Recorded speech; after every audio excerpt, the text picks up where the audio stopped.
Radar को, उसके कई उपकरणों को पूरी तरह से रूस ने ध्वस्त कर दिया है और एक सुनियोजित रणनीति के तहत सईद ऐसा लग रहा है कि पूरे यूक्रेन में तीन तरफ से जो वार किया है रूस ने, वो वाइटल एसेट्स और वाइटल पॉइंट्स को डिस्ट्रॉय करने के लिए किया है ताकि आगे के ऑपरेशंस को अंजाम देने में उनको किसी विरोध का सामना नहीं करना पड़े। सईद बिल्कुल ठीक है गौरव, अमेरिकी राष्ट्रपति के संबोधन का जो समय है वो थोड़ा सा टल गया है। 12 बजे अब ये संबोधन होगा, 11 बजे, यानी कि इस वक्त उन्हें बोलना था, 1 घंटा देर हो गई। और जब पहले उनका संबोधन, जो पिछला संबोधन हुआ उस बार भी यही हुआ था, देर हो गई थी और लगभग 1:30 बजे रात को उन्होंने राष्ट्र को संबोधित किया था। बड़ी खबर इस वक्त आ रही है, अमेरिकी राष्ट्रपति जो बाइडेन के संबोधन का समय 1 घंटे बढ़ा दिया गया है, बदल गया है। पहले खबर यह थी कि 11 बजे वो बोलेंगे, जिसका इंतजार सभी कर रहे थे, पूरी दुनिया को इस बात का इंतजार था कि अमेरिका राष्ट्रपति जो बाइडेन क्या कहते हैं रूस को लेकर। लेकिन अब 1 घंटे और इंतजार करना पड़ेगा हमें,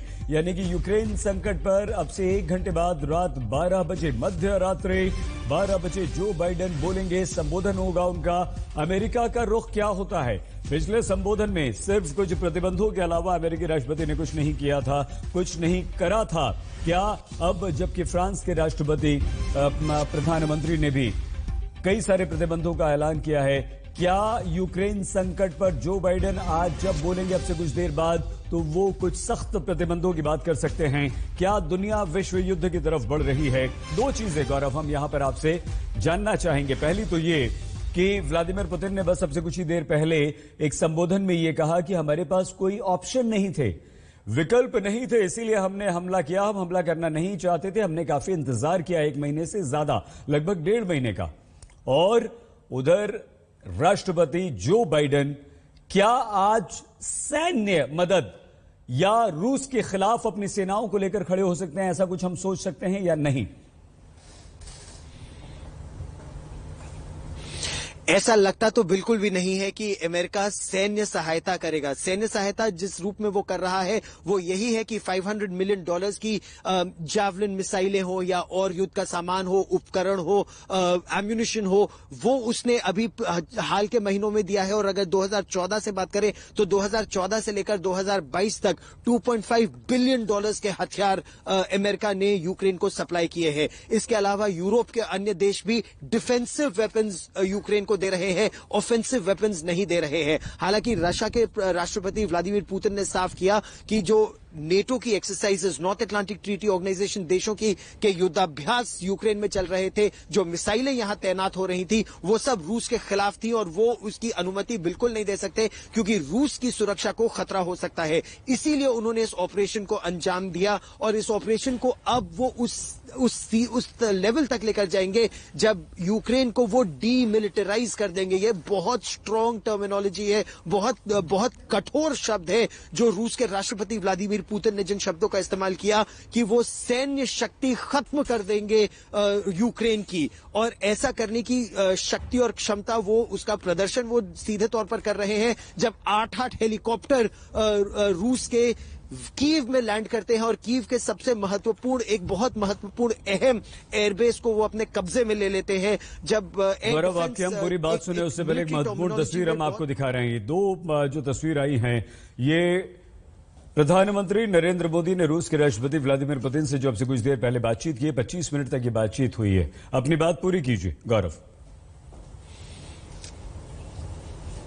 जी, और जो प्रधानमंत्री नरेंद्र मोदी की बात हुई है रूस के राष्ट्रपति व्लादिमीर पुतिन से, वो भी बहुत महत्वपूर्ण है। उस पर 1 मिनट में चर्चा करते हैं सईद। लेकिन जो बात आपको बता रहा था कि suppression of enemy air defences, वो पूरी तरह से, लगभग पूरी तरह से उसमें सफलता पाई है रूस ने, क्योंकि यूक्रेन के अंदर उसके हेलीकॉप्टर्स अब आ रहे हैं और उनके साथ न लड़ाकू विमान है न लड़ाकू हेलीकॉप्टर है। ये दिखाता है कि उनको जमीन से खतरा नहीं है।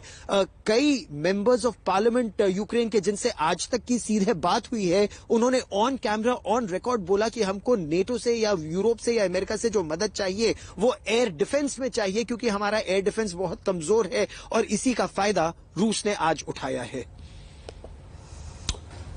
ठीक है गौरव, हम आते हैं दोबारा आपके पास, आप बने रहिए हमारे साथ। लेकिन इस वक्त हमारे साथ कई सारे गेस्ट भी जुड़ चुके हैं और उन सभी से हम आपको बता दें हमारे साथ भारत तनेजा जी भी जुड़ेंगे, लेकिन इसके अलावा हम आपको बता दें अजय जैन भुटोरिया जी जो कि जो बाइडेन समर्थक हैं और लगातार आज तक पर आप उन्हें देखते रहते हैं।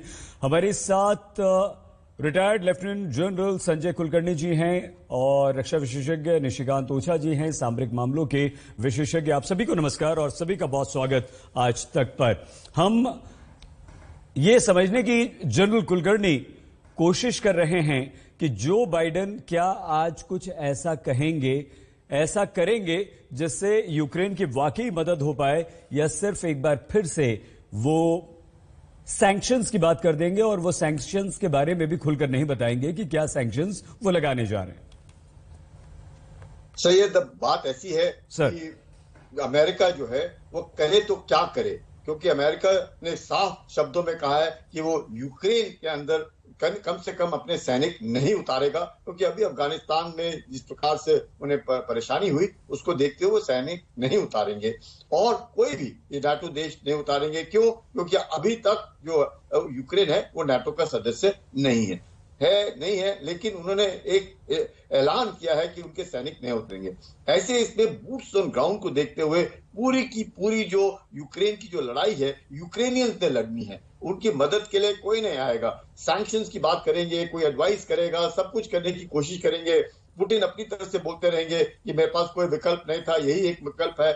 ऐसे इसमें जो लड़ाई है और जिस प्रकार से पुतिन चल रहे हैं, मुझे ऐसे लगता है मिलिट्री मैन कि वो कहीं रुकेंगे नहीं। अभी एक तो ईस्टर्न यूक्रेन और वेस्टर्न यूक्रेन, जब उन्होंने वो शब्द इस्तेमाल किया है डी नाजिफिकेशन, डी मिलिटराइजेशन, ये शब्द उस मकसद इस्तेमाल किए हैं कि वो किसी प्रकार से इसके बाद यूक्रेन के हाथ में हथियार नहीं देखेंगे और अगर यूक्रेन की सुरक्षा का मामला मसला जो भी होगा उसकी जिम्मेवारी रूस की होगी, ना कि यूक्रेन की। और वो उस मकाम पर ले जाना चाहते हैं रूस को जिस मकाम पर सोवियत यूनियन था